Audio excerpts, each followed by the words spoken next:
Jusqu'à 9h, Good Morning Business. Et à 7h19, on parle toujours de cette flambée des prix de l'électricité. Bercy met sur la table sa solution. Après la baisse d'une taxe pour 8 milliards d'euros, EDF va donc devoir vendre davantage à ses concurrents à prix réduit. On en parle avec vous, Nicolas de Varenne. Vous êtes président de l'UNIDEN, l'Union des industries utilisatrices d'énergie. Évidemment, vous êtes soulagé. Vous avez même fait vos petits calculs dans la nuit.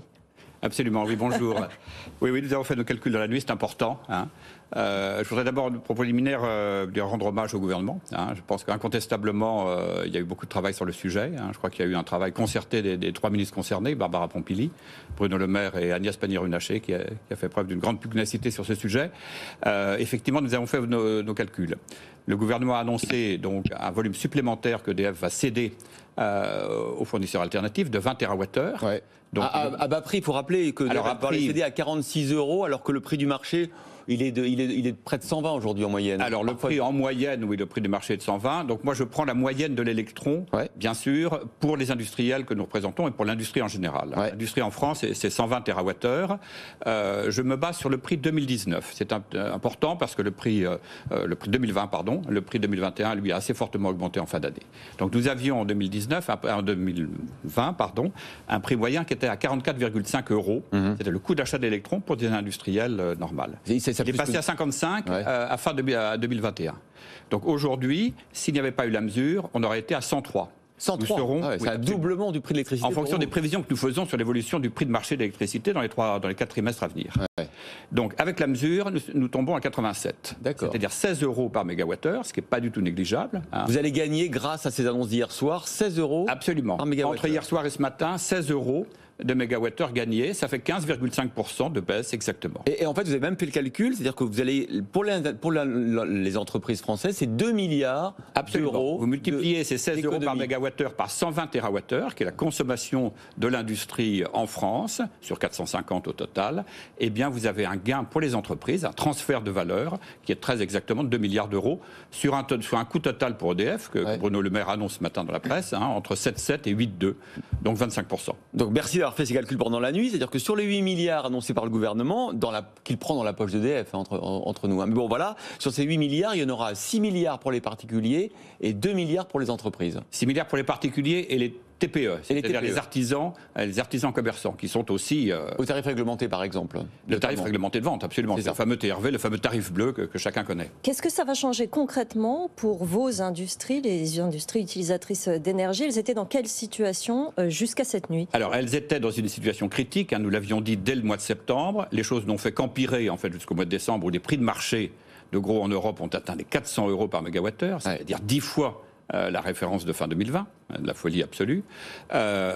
Donc concrètement, la situation pour 2022 se présentait de façon catastrophique, même si on pouvait escompter une petite baisse, était néanmoins. Aujourd'hui, les prix de marché de gros sont redescendus entre guillemets, à 200, 250. Et notre prévision pour le reste de l'année, c'est que ça va peut-être encore baisser un peu, mais probablement pas beaucoup, parce que le prix du gaz reste très élevé, il reste dans les 85 € par mégawattheure, il a un peu baissé, mais pas tant que ça. Ça dépendra du stockage, du restockage à la fin de l'hiver pour l'hiver prochain, parce que l'hiver prochain va arriver très vite. Voilà, tout ça, donc le prix de l'électricité va rester élevé. Donc l'impact aurait été catastrophique. Nous appelions cette mesure de court terme. Elle est prise pour permettre aux entreprises de passer un peu mieux le deuxième et troisième trimestre, parce que la mesure ne prendra effet qu'au 1er avril. Pour des raisons techniques et juridiques, la mesure, ces 20 TWh supplémentaires n'interviendront qu'à partir du 1er avril. Ça n'a pas été indiqué par le ministre, mais c'est effectivement ce qui va se passer. Bon, alors, tant mieux, les entreprises donc, vont bénéficier de 2 milliards d'euros d'allègement sur leur facture d'électricité.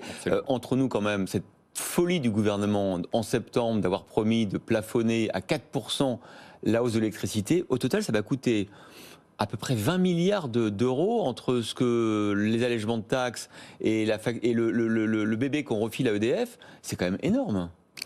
Je ne porte pas de jugement sur l'ensemble du dispositif. Moi, je m'intéresse à l'industrie. Ce qui est important, l'industrie, vous savez, un emploi dans l'industrie, c'est un emploi dans une usine, une de nos usines, c'est 3 emplois à côté.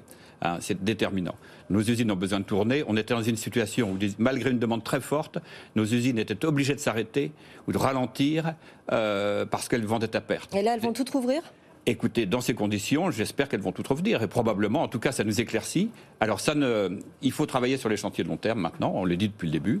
Au-delà de ça, au-delà de ces mesures conjoncturelles nécessaires, il y a les contrats long terme. Là, bravo au gouvernement aussi d'avoir lancé un chantier, confié à Philippe Darmaillan, l'ancien président de l'UMM, qui travaille d'arrache-pied pour élaborer de futurs projets de contrats long terme. Et puis au-delà de ça, c'est la réforme du mode de formation des prix sur le marché européen. Bruno Le Maire a pris l'initiative sur le sujet.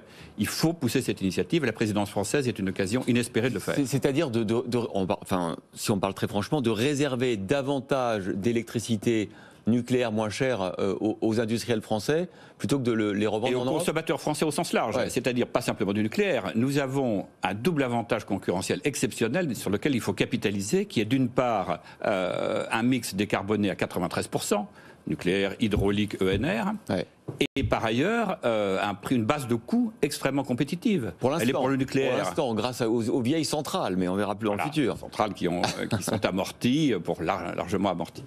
Écoutez, merci beaucoup Nicolas Varenne d'avoir été avec nous, président de l'Union des industries utilisatrices d'énergie, et merci pour vos calculs tout à fait précis. 2 milliards d'euros d'allègement de factures d'électricité pour les grandes entreprises françaises. Pour l'industrie. Pour l'industrie. 2 milliards pour l'industrie, c'est encore mieux. Merci beaucoup.